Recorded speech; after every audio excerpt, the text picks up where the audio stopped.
সমাবেশ ও বিক্ষোভ মিছিলের পূর্বে এই প্রোগ্রামের জনাব সভাপতি উপজেলা আমির ভাই আবু বকর সিদ্দিক এবং এই প্রোগ্রামে উপস্থিত বাংলাদেশ ইসলামী ছাত্র শিবিরের গাইবান্ধা জেলা সভাপতি সহ পলাশবাড়ী উপজেলা কর্মপরিষদ সদস্যবৃন্দ, সকল পর্যায়ে ইউনিয়ন দায়িত্বশীল, সামনে উপবিষ্ট ভাই ও বন্ধুগণ, আসসালামু আলাইকুম ওয়া রাহমাতুল্লাহ। মহান রব্বুল আলামিনের দরবারে শুকরিয়া আদায় করছি যে রব্বুল আলামিন আজকে আমাদেরকে সেই 6 সালের 28 অক্টোবরে আমাদের উপরে যে গণহত্যা নকশা তারা উপস্থাপন করেছিল তারই প্রতিবাদে সেই দিবস আজকে আমরা পালন করতে সক্ষম হয়েছি বলি আলহামদুলিল্লাহ। সম্মানিত ভাই বন্ধুগণ, আমরা আমাদের নবী হযরত মুহাম্মদ মুস্তাফা সাল্লাল্লাহু আলাইহি ওয়াসাল্লামের উপরে সকলে দরুদ ও সালাম পেশ করি সাল্লাল্লাহু আলাইহি ওয়াসাল্লাম। সম্মানিত উপস্থিতি, আমরা এই দেশে সত্যিকার ভাবে একটি সুষ্ঠু নির্বাচনের দাবি করে আসছি। দীর্ঘদিন থেকে আমরা বিভিন্ন আন্দোলনের মাধ্যমে, বিভিন্ন পত্র পত্রিকার মাধ্যমে আমাদের মূল দাবি হলো এই দেশে সুষ্ঠু একটি নির্বাচন হবে। এই নির্বাচনের জন্য আমরা যে বক্তব্য কি মনে করে আজকে 6 সালের 28 অক্টোবরে যে তাণ্ডব লীলা চালানো হয়েছিল লোকে বইটা দিয়া, সেদিন আমাদের ভাইদেরকে 5 জন ভাইকে ওখানে হত্যা করেছে, ওখানে আমাদের 5 জন ভাই শহীদ হয়েছে। সেই দিবস আমরা সারা দেশব্যাপী কেন্দ্র ঘোষিত প্রোগ্রাম আমরা আজকে পালন করছি। আমরা আজকে অন্য কোনো প্রোগ্রামে ডাক দেয়নি। আমরা লগি বৈঠকের তাণ্ডবের বিরুদ্ধে আমাদের ভাইদেরকে শহীদ করা হয়েছে, তারই প্রতিবাদ সেই দিবস আজকে আমরা পালন করে যাচ্ছি। এখানে আপনাকে আমাকে স্পষ্ট বুঝতে হবে, আমরা কারো বিরুদ্ধে উস্কানিমূলক কোন প্রোগ্রামে আমরা আসিনি, আমরা মূলত এসেছি। এই জন্য আমি সকলকে আবেদন করব, নিবেদন করব, আমরা জামাত ইসলামী করি, আমরা ইসলামী আন্দোলন করি, আমরা এই দেশে আল্লাহর আইন সত্যকে শাসন প্রতিষ্ঠার আন্দোলন আমরা দীর্ঘদিন থেকে করে যাচ্ছি।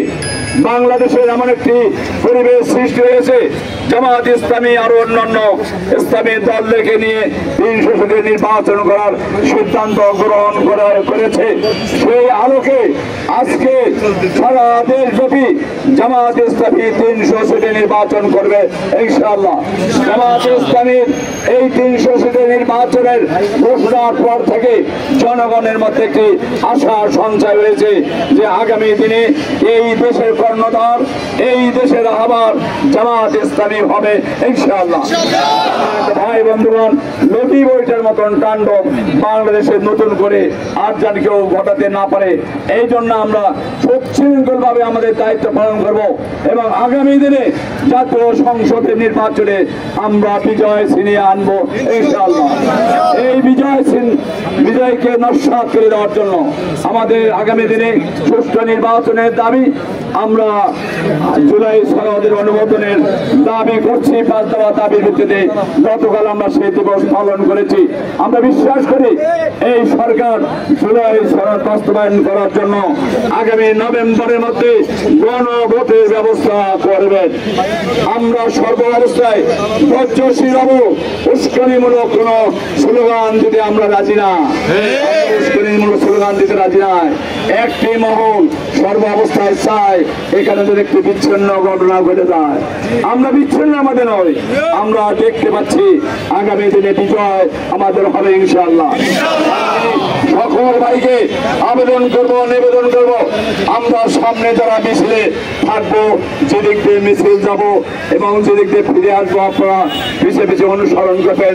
কারো উস্কানিমূলক কোনো কথায় কর্ণপাত করবেন না, কোথাও কিছু চিন্তা ভাবনা মগজে রাখবেন না।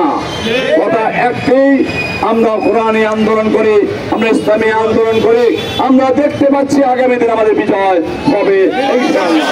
সর্বত্রই যে বিজয়ের যে আওয়াজ উঠেছে, যেখানে আপনারা দেখছেন সেখানে একই আওয়াজ জনগণ বলেছে, সকল দলকে দেখেছি, এবার জামাত ইসলামী দাঁড়িপাল্লা মার্কাকে দেখা হবে। এই জন্য জনগণ এই আওয়াজকে রোধ করা যাবে না। আপনারা আজকে যেখানে যারা উপস্থিত হয়েছেন তারা সকলে গ্রাম মহল্লায় সর্বত্রই নতুন করে কমিটি গঠন করে দাওয়াতি কাজ বৃদ্ধি করুন। সকলের কাছে আমাদের জামাত ইসলামী দাওয়াত, নির্বাচনী দাওয়াত পৌঁছিয়ে দিন। আগামী দিন আমাদের জন্য ভালো দিন অপেক্ষা করছে। আর কথা না পারে আমি আপনাদের সকলের সুস্বাস্থ্য মঙ্গল কামনা করে আজকের জন্য কথা এখানে শেষ করছি। আগামী দিন আবারও ঘোষণা হবে, আবারও প্রোগ্রামের ডাক দেওয়া হবে। সেই দিন আমরা আরো বলিষ্ঠভাবে সুশৃঙ্খলভাবে আমরা যাতে প্রোগ্রাম করতে পারি এই আশাবাদ ব্যক্ত করে আপনাদের সকলের সুস্বাস্থ্য মঙ্গল কামনা করে আজকের জন্য কথা এখানে শেষ করছি। আমার তৌফিক ইল্লা বিল্লাহ ওয়া আলহামদুলিল্লাহ আলামিন। আসসালামু আলাইকুম ওয়া রাহমাতুল্লাহ।